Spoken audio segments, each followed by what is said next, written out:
अर्धवार्षिक के लिए भी है और वार्षिक के लिए भी है। ठीक है, आप सभी को बिल्कुल भी चिंता नहीं करना है क्वेश्चन आएंगे नहीं आएंगे। आप सभी को सिर्फ एक ही बात याद रखना है, क्वेश्चन बैंक भी देखी है, क्वेश्चन बैंक के बाद भैया मैंने जो शिवलाल की गाइड वो भी देखी, नवबोध भी देखी, युगबोध भी देख चुका हूँ। ठीक है, और सभी का जो मिश्रण है वो इस वीडियो में है। ठीक है, और साथ ही साथ जो अच्छे अच्छे पढ़ने वाले टॉपर स्टूडेंट है उनको भी मैंने दिखाया है कि क्या ये तुमको मोस्ट लगता है नहीं लगता है, तो उनका भी मैंने क्या लिया है, उनका भी मैंने सारे के सारे जो भी क्वेश्चन है ये मोस्ट आईएमपी है। ठीक है, चलिए वीडियो को स्टार्ट करते हैं। और नमस्कार मित्रों, सभी का स्वागत है। मेरा नाम है रुपेश पांचाल, आप देख रहे हो आपके अपने ऑफिशियल यूट्यूब चैनल पर। गाइस, मैंने पार्ट 1 बनाया था अध्याय 1 के मोस्ट आईएमपी क्वेश्चन आंसर का, उसमें आप सभी को बहुत अच्छा रिस्पॉन्स मिला, जिसके चलते ये वीडियो क्रिएट कर रहा हूं मैं। आज के ये जो वीडियो है ये उससे भी ज्यादा बेहतरीन बनाने की कोशिश करूंगा, उससे भी ज्यादा इंपॉर्टेंट और मोस्ट आईएमपी क्वेश्चन देने की कोशिश करूंगा, उनको समझाने की कोशिश करूंगा ट्रिक से। तो गाइज, आपको क्या करना है, वीडियो को लास्ट तक देखना है, लाइक मत करो, शेयर मत करो, कुछ मत करो। ठीक है, चलिए सबसे पहले आप सभी को बता देते हैं, आज के इस वीडियो में हम जीव विज्ञान विषय पढ़ने वाले हैं और जीव विज्ञान विषय में हम अध्याय 2 के आईएमपी क्वेश्चन पर चर्चा करेंगे अध्याय 2 से। ठीक है ना, ये सारे प्रश्न त्रैमासिक परीक्षा में भी इंपॉर्टेंट थे, उसके लिए भी इंपॉर्टेंट है, मतलब त्रैमासिक के लिए भी, अर्धवार्षिक के लिए भी है और वार्षिक के लिए भी है। ठीक है, आप सभी को बिल्कुल भी चिंता नहीं करना है क्वेश्चन आएंगे नहीं आएंगे। आप सभी को सिर्फ एक ही बात याद रखना है, क्या कि भैया वीडियो को ध्यान से देखना है बस। ठीक है, ध्यान से देखते जाना, बाकी जिम्मेदारी मेरी है, आते नहीं आते हैं। ठीक है, मैंने क्वेश्चन बैंक भी देखी है, क्वेश्चन बैंक के बाद भैया मैंने जो शिवलाल की गाइड वो भी देखी, नवबोध भी देखी, युगबोध भी देख चुका हूं। ठीक है, और सभी का जो मिश्रण है वो इस वीडियो में है। ठीक है, तो सब में से वो क्वेश्चन लाया जो सब में रिपीटेड हो रहा है। ठीक है, और साथ ही साथ जो अच्छे अच्छे पढ़ने वाले टॉपर स्टूडेंट है उनको भी मैंने दिखाया है कि क्या ये तुमको मोस्ट लगता है नहीं लगता है, तो उनका भी मैंने क्या लिया है, उनका भी मैंने राय लिया है। तो आप सभी का बिल्कुल भी शक करना नहीं बनता है, 100% श्योर हो जाइए कि ये सारे के सारे जो भी क्वेश्चन है ये मोस्ट आईएमपी है। ठीक है, चलिए वीडियो को स्टार्ट करते हैं। और हाँ, अगर आपको वीडियो से लाभ मिला तो चैनल को सब्सक्राइब तो कर ही लेना, बेल आइकन को भी ऑल पर प्रेस कर लेना, क्योंकि भैया आपका फायदा है, मेरा भी फायदा, दोनों का फायदा है। अब देखिए, मैं यहाँ पर आप सभी को बता दूं, मैं इसमें सही देखकर बताऊंगा, मैंने नोट डाउन कर लिए नोट्स में। ठीक है ना, तो मैं आप सभी को बता देता हूं। देखिए, थ्योरी वाइज तो आपको पढ़ना है, थ्योरी तो मैं पढ़ाऊंगा नहीं, अगर पढ़ाऊंगा तो व्यूज आना नहीं है। ठीक है, क्योंकि भैया उस तरह के जो वीडियो रहते हैं उन पर कंपटीशन बहुत ज्यादा है। तो मैं आपसे क्या बताऊंगा, मैं आपसे को मोस्ट टाइम पे बताऊंगा। तो यहां पर देखिए, सबसे पहला सबसे ज्यादा इंपॉर्टेंट प्रश्न है। देखिए, आप सभी को सबसे पहले कहां से चलना पड़ेगा, नीचे से। मैं नीचे से थोड़े कम मोस्ट इंपॉर्टेंट प्रश्न बताऊंगा, फिर ज्यादा, फिर ज्यादा, फिर ज्यादा, ऐसे कर करके मैं आपको वीडियो के बीच में ज्यादा बताऊंगा, फिर वीडियो को लास्ट में थोड़े कम कम कम इंपॉर्टेंट कर देंगे।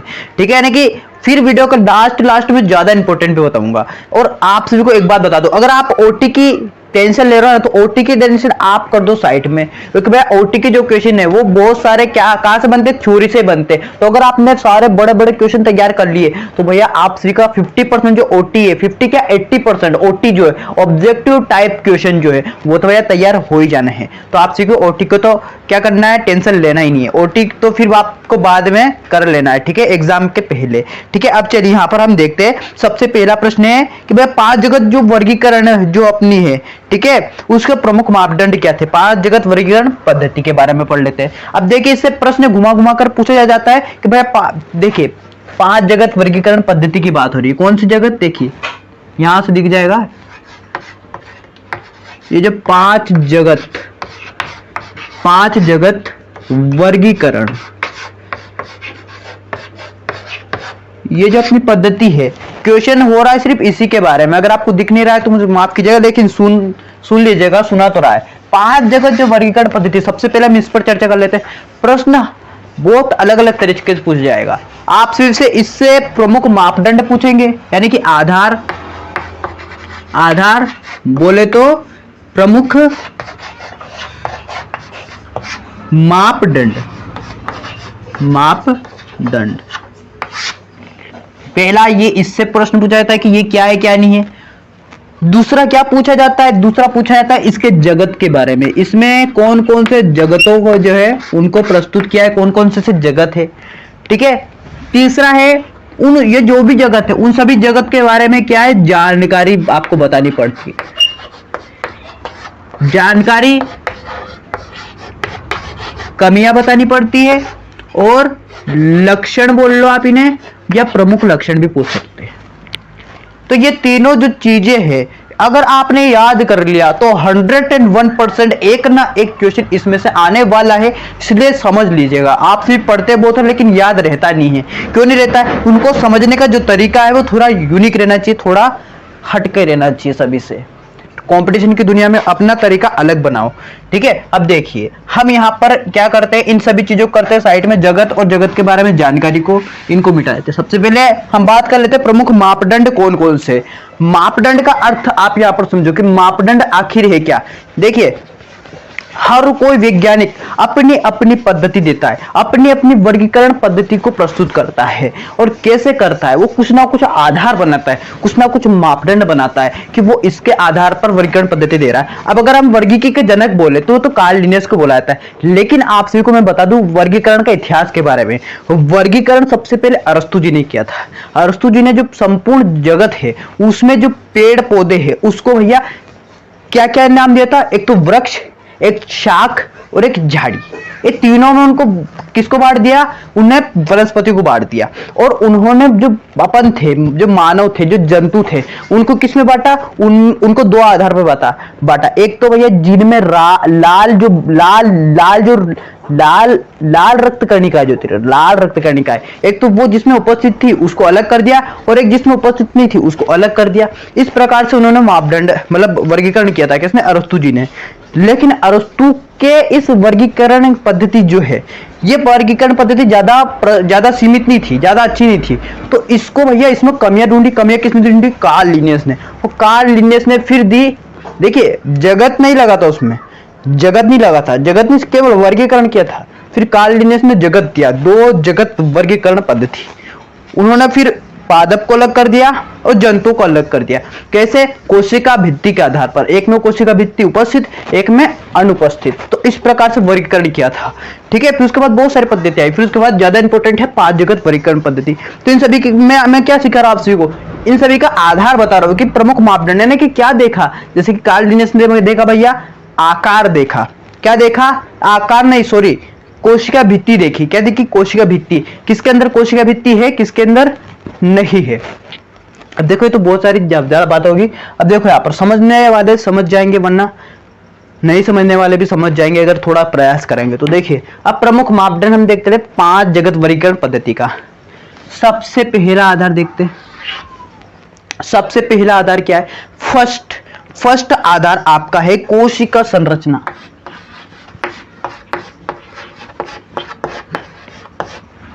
और एक और बात बता दूं, यह पद्धति किसने दी? ये बात भी आपको याद रखना है। यह पद्धति दी है R.H. विटेकर जी ने। R.H. विटेकर ने, है ना। R.H. विटेकर ने क्या दी? 5 जगत वर्गीकरण प्रस्तुत किया था। 5 जगत वर्गीकरण जो है प्रस्तुत किया था। तो इन्होंने क्या क्या आधार रखे? एक तो कोशिका संरचना देखी कि जो कोशिका की संरचना है वो कैसी है, ये देखा इन्होंने। अब दूसरा आधार 5 जगत वर्गीकरण में R.H. विटेकर ने दूसरा आधार क्या देखा? दूसरा आधार इन्होंने देखा भैया कोशिका संरचना तो पहला देखा। एक एक कोशिका की जटिलता, कोशिका जटिलता या कोशिका का संगठन जटिलता, ये देखा। तीसरा आधार क्या देखा? पोषण की विधि। पोषण विधि, आखिर पोषण कौन कैसे प्राप्त कर रहा है, कहां से प्राप्त कर रहा है, देख लिया। रिवाइज कर लो। कोशिका संरचना, कोशिका की जटिलता, फिर भैया पोषण की विधि इन्होंने तीसरा देखा। फिर क्या देखा? फिर जाति वृत्तीय संबंध, जाति वृत्तीय संबंध देखे इन्होंने। पांचवा यहां से दिख रहा होगा ना, पांचवा क्या था? देखिए फिर से रिवाइज करो। कोशिका संरचना, कोशिका जटिलता, पोषण की विधि, और फिर यहाँ पर जाति वृत्ति संबंध। उसके बाद जाति वृत्ति संबंध के बाद में क्या आएगा अपना अगला? जनन आएगा। जनन या प्रजनन बोल दो, प्रजनन। ये आधार थे प्रमुख। कौन कौन सा आधार थे? या फिर आप इसे थेलस संरचना भी कर सकते हो। ये दूसरा जो आधार है इसको थेलस संरचना भी कर सकते हो। गाइड में थेलस संरचना दे रखा है, थेलस संरचना, थेलस संरचना भी आप इसे कर सकते हैं। अब देखिए मैं आपको इसे एक बार बता देता हूँ। कोशिका संरचना यानी कि कोशिका कैसी है कैसी नहीं है वो देखा है इन्होंने। कोशिका की जटिलता ने कोशिका की कितनी, किसमें मजबूत है किसमें हल्का है, कौन मजबूत कौन हल्का है। पोषण की विधि, कौन स्वपोषी है कौन विषम पोषी है ना, ये कौन मृत मृत पोषी है ऐसा। उसके बाद यहाँ पर क्या जाति वृत्ति संबंध देखे, जाति वृत्ति संबंध, कौन किस जाति का है कौन किस जाति का नहीं, किसमें क्या समानता है किसमें क्या असमानता है वो देखी। उसके बाद प्रजनन देखा, प्रजनन अर्थात इसमें जनन किस विधि से होता है किस विधि से नहीं होता है वो देखा इन्होंने। लैंगिक जनन होता है अलैंगिक जनन होता है कौन सा जनन होता है ये देखा। ठीक है, तो ये तो थे इनके मापदंड। अब चलिए ये आप सभी को याद करना है, अच्छे से याद करना समझना। ठीक है, कॉन्सेप्ट अगर आपका क्लियर होगा ना तो फिर आपको सब कुछ समझ में आ जाना है। ठीक है, अब देखिए इसको भी हम मिटा देते हैं। अब देखते हैं भैया कौन कौन से जगत दिए थे उन्होंने, क्या देखते हैं कौन कौन से जगत दिए थे। जगत देखते कौन कौन से जगत दिए थे। जगतों के बारे में थोड़ी चर्चा कर लेते हैं। अब देखें जगत इन्होंने बहुत सारे दिए थे। देखिए सबसे पहले पादप जगत तो था ही, तो वो तो याद रह जाएगा पादप जगत, या इसे अपन वनस्पति जगत भी बोल सकते हैं, वनस्पति या प्लांटी, प्लांटी बहुत सारे नाम से जाना जाता है। दूसरा कौन सा था, दूसरा था इनका जंतु जगत, जंतु जगत भी बोलते हैं इसको, जंतु जगत या प्राणी जगत, प्राणी जगत या एनिमेलिया, क्या एनिमेलिया, क्या एनिमेलिया। ठीक है, उसके बाद कौन सा जगत दिया था, प्रोटिस्टा भी दिया था, प्रोटिस्टा, मोनेरा। उसके बाद इन्होंने जो जगत दिया था खास जगत जो दिया था इन्होंने वो दिया था कवक। क्या दिया था, कवक।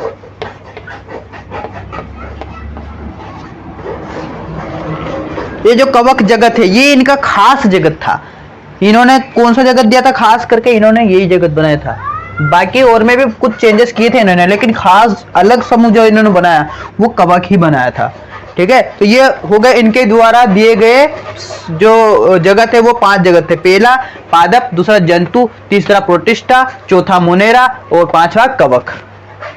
सभी को आपको अच्छे से याद करना है। अब इन समूह के बारे में भी प्रश्न आता है कि भाई पादप जगत या वनस्पति जगत या प्लांटी के लक्षण लिखिए, विभिन्न या मतलब विभिन्न नहीं भैया, प्रमुख लक्षण लिखिए या गुण लिखिए या इसके बारे में डिटेल से समझाइए या टिप्पणी कीजिए। किसी प्रकार से पूछ सकता है, लेकिन इसके बारे में पूछ सकता है। इसी प्रश्न को इसके बारे में भी पूछ सकता है, जंतु जगत, प्राणी या एनिमेलिया, या फिर प्रोटिस्टा के बारे में पूछ सकता है, या फिर मोनेरा के बारे में पूछ सकता है, या कवक के बारे में पूछ सकता है, या इन दोनों में अंतर कर दे भैया, प्रोटिस्टा में वो प्रोटिस्टा में यानी वो मोनेरा में, इन दोनों में अंतर कीजिए। किसी प्रकार से पूछ सकता है। तो इसको कैसे याद करें, इसको बस एक कॉन्सेप्ट में याद करवा दूंगा। चलिए इसको भी याद करवा देते फटाक से। अगर अभी तक वीडियो को लाइक नहीं किया है तो वीडियो को लाइक कर दीजिएगा, क्योंकि अगर लाइक नहीं करोगे ना आप सभी, अगर लाइक नहीं करोगे तो भैया आप सभी का पढ़ने में मन नहीं लगेगा, है ना। ये भैया श्राप समझ लीजिए आप सब, क्योंकि भैया अगर इतना यूनिक अगर आपको कॉन्सेप्ट मिल रहा है तो भैया लाइक करना तो बनता है। अब देखिए भैया इतनी मोटी जो किताब लाया हूँ वो किस लिए लाया हूँ, आप सभी को ट्रिक मिले। इतनी मोटी अगर किताब लाए हैं कहीं से तो भैया वो किस लिए है, ताकि आप सभी को कुछ ट्रिक मिले। मेरे पास बहुत सारी गाइड शिवलाल की भी है, नवोदय युगबोध के अलावा भी और बहुत सारी है ना, जैसे मित्तल वगैरह की जो आती है ना वो, है ना, बड़ी बड़ी। तो आप सभी को पैसे खर्च करने की जरूरत नहीं है, सिर्फ आप सभी को सपोर्ट करने की जरूरत है। अब देखो मैं आप सभी को बताता हूँ, यहाँ पर आप सभी को सिर्फ एक सारणी याद करनी है। वो सारणी बस उसमें भी दी गई है एनसीईआरटी में भी, लेकिन उसको समझना जरूरी है। देखो आप सभी को बनाना है किस प्रकार से, इस प्रकार। सबसे पहले आपको इधर लिखना है लक्षण, लक्षण कि भाई किस समूह का लक्षण लिख रहे हो आप।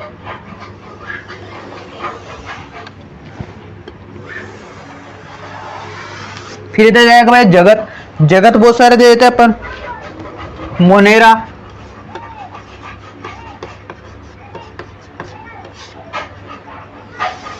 इधर मोनेरा के बारे में लिखेंगे, प्रोटिस्टा, इनमें आप सभी को अंतर भी याद हो जाएंगे, ठीक है ना। मोनेरा तो हो गया ना, प्रोटिस्टा,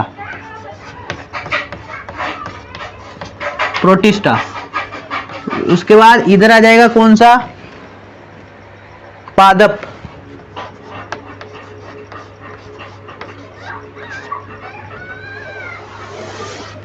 पादप के बाद कवक, और कवक के बाद है जंतु, पांचवा जंतु, ठीक है। सारे के लक्षण याद होंगे भैया। पहला लक्षण देखिए, लक्षण नंबर 1 है ना, देखिए लक्षण का नाम लिख लो ना यार, क्रमांक इधर अलग से कर लेते हैं अपनी, इसमें थोड़ा सा और ट्रिक लगा दो अपनी, इधर कर लेते अपन क्रमांक है ना, और इधर कर लेते लक्षण। तो क्रमांक नंबर 1, लक्षण का नाम क्या है, लक्षण का नाम है कोशिका। कोशिका का संगठन देखा था ना उन्होंने, कोशिका की मतलब जटिलता, तो अपन वही लिख लो, कोशिकीय संगठन। पहला आधार इनका लिखना है कोशिकीय संगठन, देखा है इन्होंने, किसने देखा था, आर.एच. व्हिटेकर ने। कोशिकीय संगठन, संगठन, ठीक है, ये देखा। कोशिकीय संगठन को इंग्लिश में बोलते हैं सेलुलर ऑर्गेनाइजेशन, ठीक है ना। अब देखिए ये देखा, अब मोनेरा में कौन सा कोशिकीय संगठन, देखिए वो देख लेते हैं। कोशिकीय संगठन मोनेरा के लिए एक कोशिकी, मोनेरा क्या था, एक कोशिकी थी, एक कोशिकी है। अब ये भी बताऊंगा एक कोशिकी क्या है, रुकिए थोड़ा। प्रोटिस्टा जो है वो क्या है, वो भी एक कोशिकी है, ये भी क्या है, एक कोशिकी है, ठीक है, ऐसे लिख लेना आप। ये भी क्या, ये एक कोशिकी नहीं है, ये है बहुकोशिकी। क्या है ये है बहुकोशिकी पादप। और अपन जो है अपन नहीं है ना, अपन लिख दो यहाँ पर। अपन क्या है, यहाँ पर जंतु है, और जंतु क्या होते हैं, बहुकोशिकी होते हैं। एक कोशिका से मिलकर बने होते हैं क्या, नहीं। हमारे अंदर ऊतक भी पाए थे। ऊतक कैसे बनते हैं, कोशिकाओं के समूह से। तो ऊतक अगर हम में तो हम बहुकोशिकी है, क्या बहुकोशिकी है। और कवक जो है वो बहुकोशिकी भी है और कुछ एक कोशिकी भी है, बहुकोशिकी भी है और एक कोशिकी भी है ये कवक, ठीक है।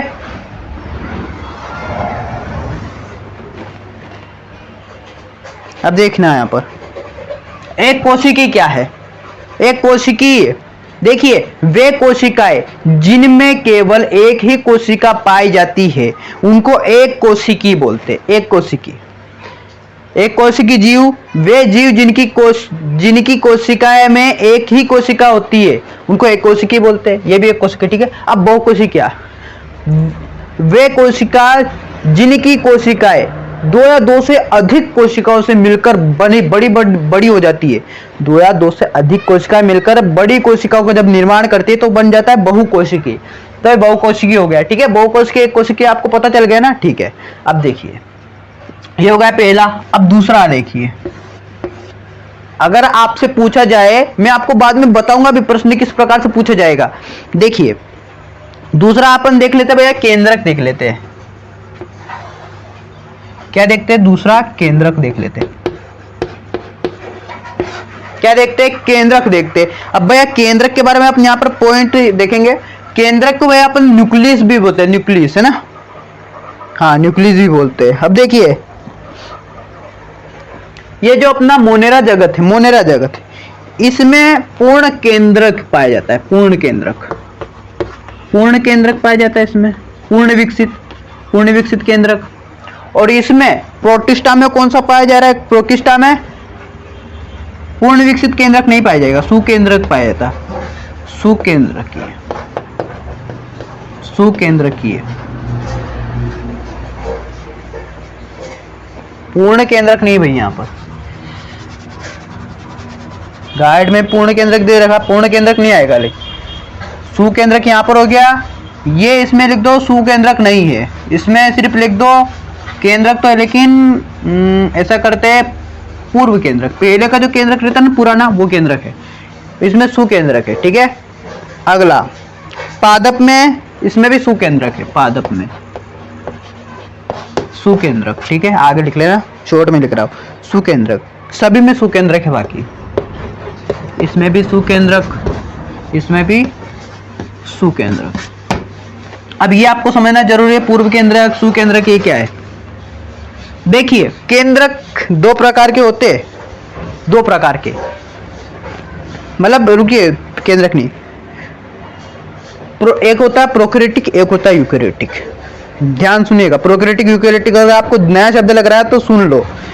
वे कोशिकाएं जिनमें पूर्ण विकसित केंद्रक पाया जाता है, पूर्ण विकसित, पूरा रूप से नया जो केंद्रक पाया था, पूरा बना हुआ अच्छा ओरिजिनल केंद्रक अगर पाया जाएगा, उसको बोलेंगे अपन क्या, यूकैरियोटिक कोशिका।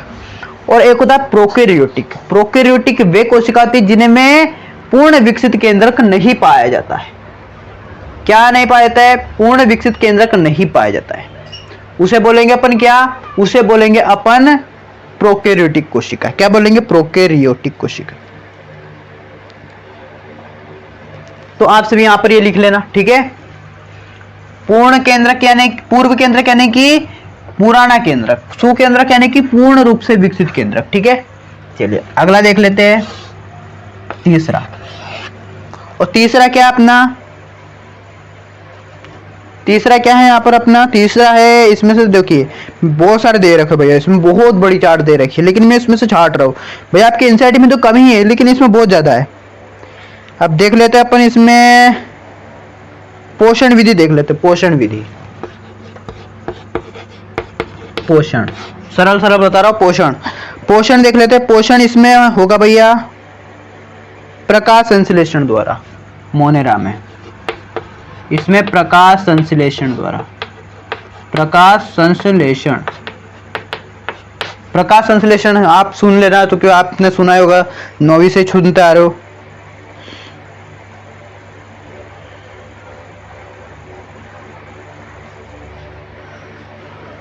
देखिए प्रकाश संश्लेषण तो है, साथ ही साथ अवशोषण द्वारा भी होता है, अवशोषण, इसमें भी भैया वही है, प्रकाश संश्लेषण, प्रकाश संश्लेषण, प्रकाश संश्लेषण भी है और अवशोषण भी है।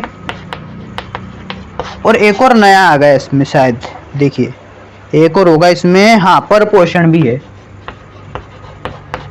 परपोषण भी है, ठीक है।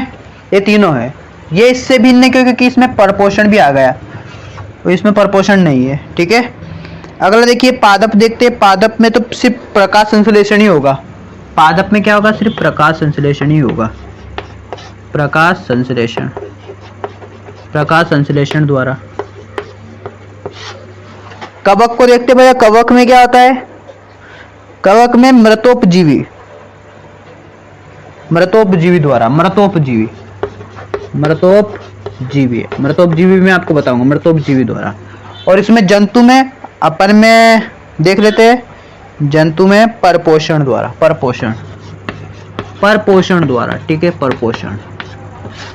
अब देखिए यहां पर इसको आप स्वपोषी कर सकते हो, इसको भी स्वपोषी कर सकते हो, नहीं पर उसको स्वपोषी नहीं करेंगे, परपोषण। एक और इसको स्वपोषण कर सकते हो, स्वपोषण, पादप है ना, स्वपोषण है, ये मन से जोड़ रहा हूं, ये भी मन से।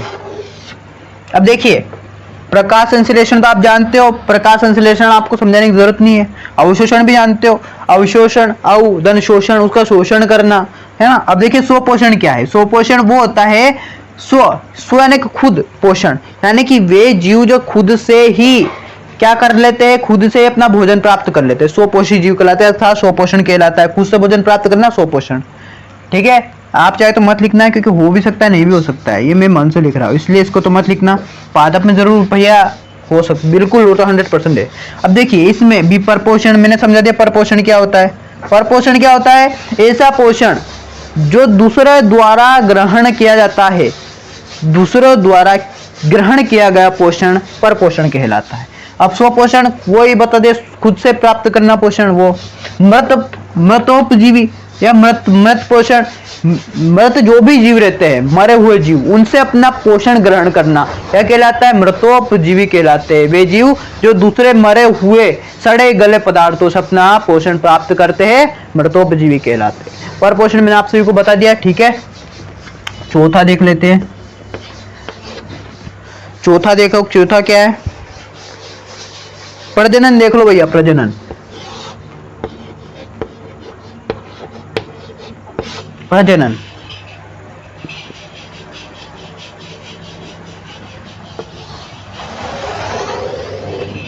इसमें होगा अलैंगिक, कौन सा होगा? अलैंगिक,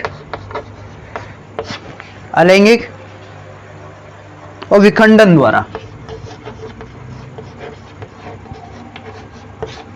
क्लास बहुत लंबी हो गई, बस लास्ट बताया था, उसके बाद छोड़ेंगे इसको, ठीक है। अलैंगिक, लैंगिक विधियों द्वारा।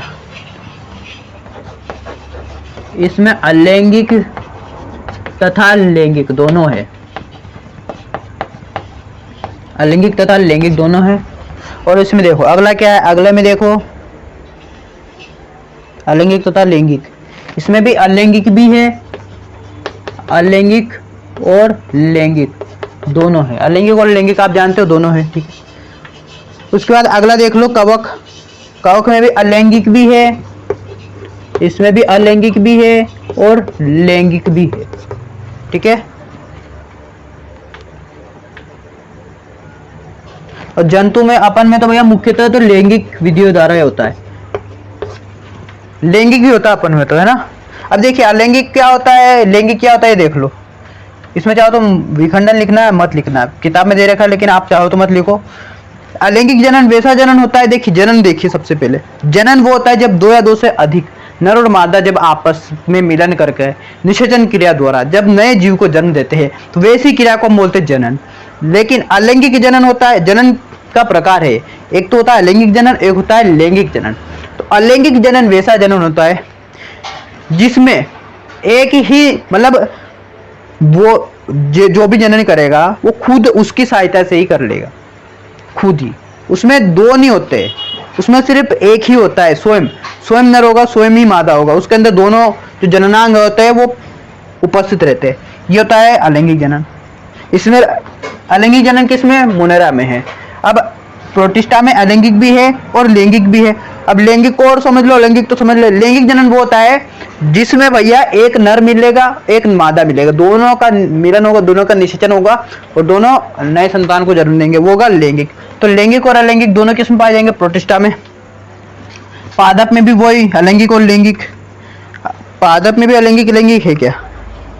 हाँ देखिए लैंगिक तो है, लेकिन ये लैंगिक है विधि द्वारा, लैंगिक विधि है इनमें, लैंगिक विधि। इसमें भी लैंगिक जो है लैंगिक विधि है। कवक में भी लैंगिक विधि है और अपने में क्या है? लैंगिक विधि है, केवल केवल लैंगिक। आप सभी जानते हो अपन में लैंगिक ही विधि है, ठीक है, सर्च कर लेना चाहो तो। अब देखिए आप चाहते हैं कि एक उदाहरण लिख सकते हो, इसका उदाहरण लिख सकते हो बैक्टीरिया। पांचवा लिख लो उदाहरण, पांचवा पॉइंट लिख रहा हूं उदाहरण का। उदाहरण यानी कि एग्जाम्पल। इसमें लिख दो भैया, इसमें लिख दो, मैं बता रहा हूं, बैक्टीरिया लिख दो। बैक्टीरिया में आर्किबैक्टीरिया, साइनोबैक्टीरिया है ना, माइकोप्लाज्मा लिख दो। इसके उदाहरण यहाँ पर लिख सकते हो भैया प्रोटोजोआंस है ना, शैवाल लिख सकते हो, फफूंद लिख सकते हो। इसमें लिख दो यहाँ पर किसमें? पादप में। पादप में लिख दो ब्रायोफाइट्स, ब्रायोफाइट्स, नग्नबीजी, पुष्पी पादप। इसमें लिख दो किसमें? कवक में। कवक में क्या लिख दो? राइजोपस, राइजोपस लिख दो, यीस्ट लिख दो। और बाकी अपना जो जंतु है इसमें लिख दो जंतु स्पंज, कीट, उभयचर, पक्षी, स्तनपोषी या स्तनधारी, ठीक है, ये हो जाएगा। अब देखते हैं एक और लास्ट क्वेश्चन जो कि भैया पूछा किस प्रकार जाता है क्वेश्चन आंसर, इसमें किस प्रकार से पूछा है तो वो भी देख लो। देखिए आपसे बोला जाएगा कि मोनेरा जगत के क्या लिखिए? प्रमुख लक्षण या फिर केवल लक्षण लिखिए।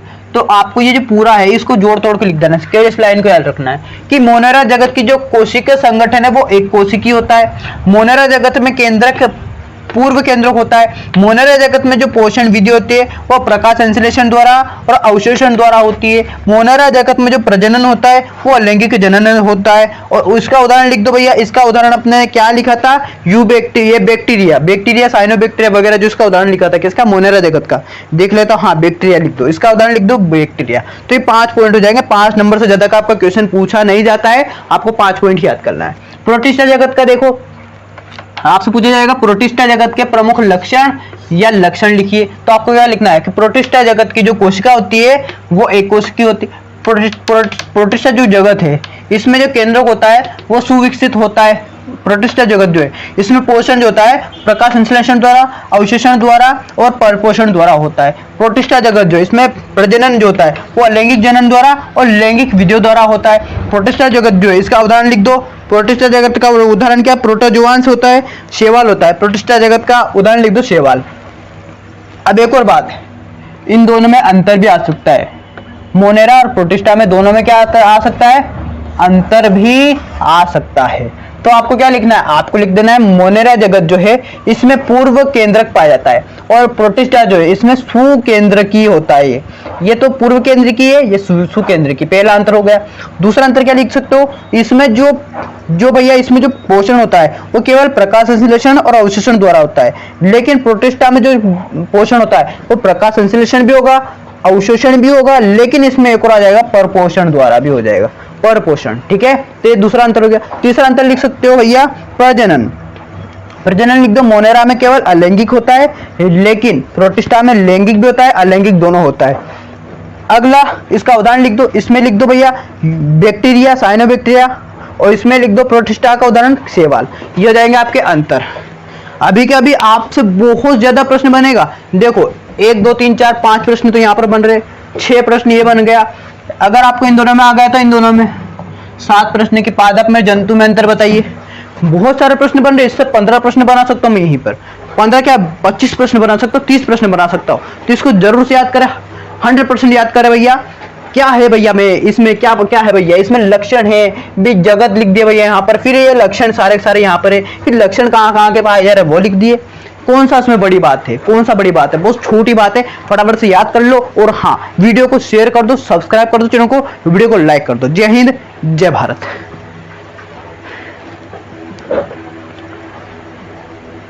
ओके ठीक है।